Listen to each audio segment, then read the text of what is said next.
For many reasons, but first, the Unbogable song is way back from 2002, the National Rainbow Coalition, for those that may recall.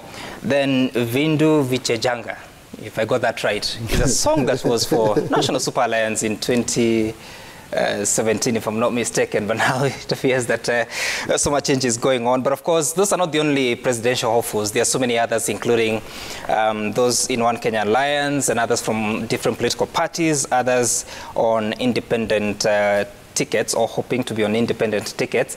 But as we look at this state of the race, Honorable Boss, and of course all the developments that are going on in Parliament, it gets to a point that, of course, the life of Parliament continues until the next Parliament is born. But when Parliament is considering such a critical law or bill, but partisan interests take the center stage, then one wonders, what are we supposed to believe? Are we supposed to believe the political parties that we believe in, or there's supposed to be a voice of reason in consideration of these matters? Some of us did I even spoke to Honorable Kimunya when we were on the floor of the House, when we were in Parliament, and I said to him, why is it that you're so hell-bent of using the hardest route to achieve what you want to achieve? It is possible to reach a consensus on this issue. The same story they were hell-bent on with BBI. I said there are some issues that are no contest, but there are some issues we have a contestation with. We can then sit down and look at it. Later, after a while, they said no. Their instructions are to not a comma, not a full stop should be changed. It must go as it is. Who said that? Not necessarily Kimunya himself now, but after that, everybody said, because I said, what happened to the discussions about reaching a consensus? They said, no, we want it has to pass as it is. So then that fell apart. But really, at the beginning, it was possible, because there are some things we have no problem as UDA, affiliate MPs, with what was on. Like, so unfortunately, there was an agreement on it. Because we also have to think about the voter when they go to the... In fact, it's to their great disadvantage. Imagine when a voter goes to how long they'll take to vote. They'll say, okay, I'm voting the presidential candidate and the deputy president who has ODM and Jubilee. Then they tick. Then they go to they take the one for MCA. They say, I am in Wiper, so I have an MCA Wiper. Then they go to can you imagine? Because remember, elections are supposed to be... Is that how the ballot paper will look like, or the ballot paper will carry the coalition name? No, it will carry the coalition name. Those are some of the issues that we said. We also have to think of the voter, so that the voter is making an informed decision and is not prone to error. Because usually if you have an election where the voter is confused, then it fails the test of simple. Of simple. That is why we use symbols and we use colors, because we want to make it as easy as possible for the voter. That is why people wear their T-shirts and all, because you're trying to promote your image. That's why people have posters. Promote your image to the point that when the voter goes to the ballot paper, they know exactly who they are voting for. So those are the dangers that we needed to have a discussion, but it was the way it started. Now, if that window is closed and now the bill goes to the Senate, what other options are you looking at? We will know our options. Let's see what comes out of. Well, let the Senate to say finish. Here, I asked Honorable Duale. But I think let me say this. On 20th of December, I asked Honorable Duale what their strategy was, bearing in mind that previously the numbers had not been in their favor, and he told me a similar answer, that we cannot reveal our strategy. You'll see it on the floor of the House. But I think one of the challenges I have with this political parties bill is that I wanted us to amend the bill, but with a view of strengthening democracy. Okay. Anybody who has studied, elections and election management and democracy will tell you that democracy is best served when you have fewer and stronger political parties that have a clear ideology. Okay. The issue is you're going to have many MPs who are part of their coalition in the House, but have different ideologies, because Wiper has its own ideology, ODM has its own ideology, ANC has its own ideology, Ford Kenya has its own ideology. They will carry that to the House, because that's the party they'll have been elected in. The only thing that they are agreeing on is temporarily the issue of that we are supporting one presidential candidate. But these parties have not dissolved themselves, so they remain with their constitutions and their ideologies. So basically, it will create a Tower of Babel. All right, the House. That's in fact, interesting. I would hate to be a coalition president. Honorable Boss, that's interesting because you're talking about an ideology. I remember on the floor of the House, Honorable Duale moving an amendment to remove the requirement of an ideology stated for a political party, but that's fine. No. I think what we had a problem with is that you could be disciplined for being deemed to have not followed the ideology of the party. So we said, who makes the decision on the word deemed? We can't leave that to the Registrar of Political Parties. Hold on, let me just explain that. They said that if you register your ideologies and all with the Registrar of Political Parties, the Registrar of Political Parties can say your ideology is offensive, and therefore she can decline to accept it. Then we said that is giving way too much power to the Registrar of the Political Parties to make to exercise that discretion. Okay, all right. So they can decide the Hustler ideology is not acceptable, and therefore let's delete it. Point noted. Senator Mwaura, now Honorable Boss making my question to disappear, but I wanted to ask, because now we have 82 political parties that IBC says have been cleared or are compliant to the nomination rules. What is the strategy for UDA? Because it's just one out of 82 parties. What is the strategy in facing the 2022, the August general election? I think there can be as many political parties as there are individuals. But by the end of the day, even presidential candidates, like in Mount Kenya region, we, I think, produce the highest number of presidential candidates. But there is going to be the one candidate. So they are also, the others are called also runs. They are also running. But even in America, by the way, I think the last election there were 144 presidential candidates. So what I'm asking is, what is the strategy for UDA? Because there are so many political parties.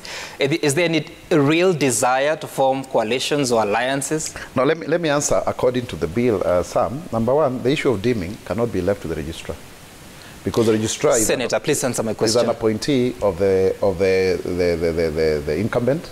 And we have seen even Lucy Ndongo last time was in an acting capacity for a very long time.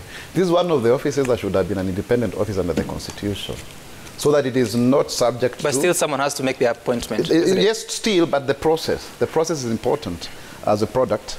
And her name came to Parliament for vetting. Yeah, and that's important. That's very important, because it gives you the security of tenure. If you know you are a registrar for 6 years, you will not just be removed, then it gives you the muscle. So answer my question about, will UDA form alliances with political parties? The other issue that I really would want to address is the issue of direct and indirect nominations. It is important, Sam, to say that, you know what Ledama Olekina is saying is actually also about issues of discrimination. The fact that those who are nominated in the Senate cannot vote. But at least they are there to debate. Sure. And it is important because, and that's why they should be elected next time. That's why I'm running for Ruiru. No, let me clarify. Will you answer my question, or you don't have an answer? This is the systemic aspect of where, with the risk of patronage, political parties cannot be for mass membership. You have to differentiate between members and supporters. Okay. Do you have an answer for whether UDA will work with other political parties or not? And therefore, let me please clarify this issue so that I answer you the question correctly. I'm coming to that. Okay. So the issue of having members, you know, who just recruit because the candidate comes from their region, that is not how you can determine the loyalty of a political party. And you cannot also say a party member is only determined, by you taking a snapshot of their ID, both sides, and uploading on a system. Suppose I just took it from an M-Pesa account. So we need to agree. You cannot have mass membership, because even if you look at the CPC, the Chinese the biggest political party in China, out of 1.4 billion people, it has 90 million members. That is one of the biggest. If you look at, I think it's a Conservative Party in the UK, they only have 300,000 members the last time I checked. So you have to then have a situation where political parties really do not just recruit members, and you have a registrar who can be influenced by the system to say this is your correct party register, to actually disenfranchise members, especially in strongholds. Oh, all right. And so therefore, the Hustler Senator, Nation... I hear you. We need to move let me answer this, because you asked Senator Olekina, we're out of time. Yeah, but the Hustler Nation is a mass movement of people. That is not the answer. It includes everyone. That does not answer the question I asked. And so, Senator, let me just move on to Senator. No. Just like you have Raila Odinga on Azimio, we have William Ruto. Senator, you have not answered my question. I have actually answered you. You did. Our candidate is William Senator Ruto. Olekina, so now moving forward, and as you look at this race, I mean, what, in your view, will be the most defining thing? And especially as you work with you're still in ODM, so there's that consideration of Azimio la Umoja. Then what is this that you'll be doing to ensure that you have as many people working with you as possible if the coalition route is to be followed with the 82 political parties in existence? I think it is important for Kenyans to note that we in Parliament right now are going to look at all the elections laws to be able to make it easy for them to participate in the next election. For us as ODM members, we want as many people who can come and join our movement. We changed it from Azimio la Umoja to Azimio la Umoja movement. You know, it was not just an event, it's a movement. So we want everyone who can be able to subscribe to our school of thoughts. We want to be able to end unemployment in this country. We want to be able to create employment in this country by investing in the youth. So we want people who subscribe to that school of thought, that we want, you know, people who are competent. Right now, let me tell you something. The people who benefit are people who are mediocres. What we witnessed, what does that mean? In the people who have used their money to be able to buy their position in this society. We want young people who can be able to go to school, graduate from school and get a job. And that's what they'll get with ODM. That's what they'll get with Azimio la Umoja. So our plea is that the guys of Okoa can be able to come in and join us. Or is it Oka? Is it Okoa or Oka?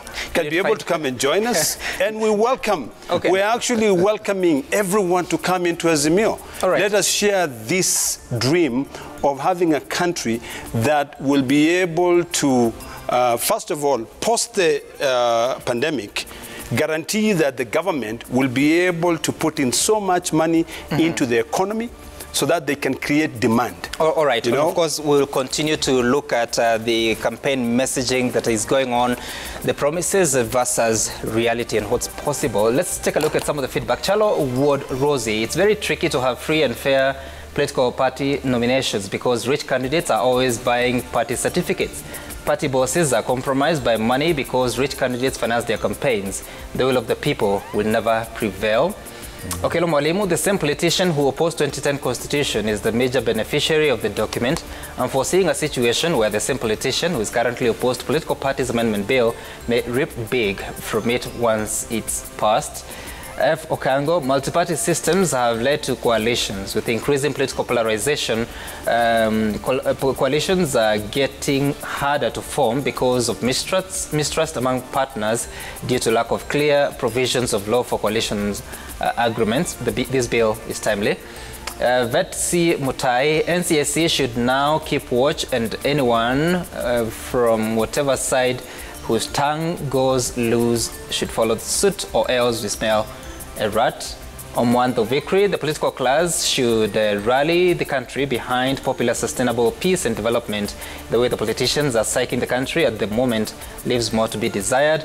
Instead of giving hope, they are busy balkanizing, continuing warmongering, and yes, what you said there.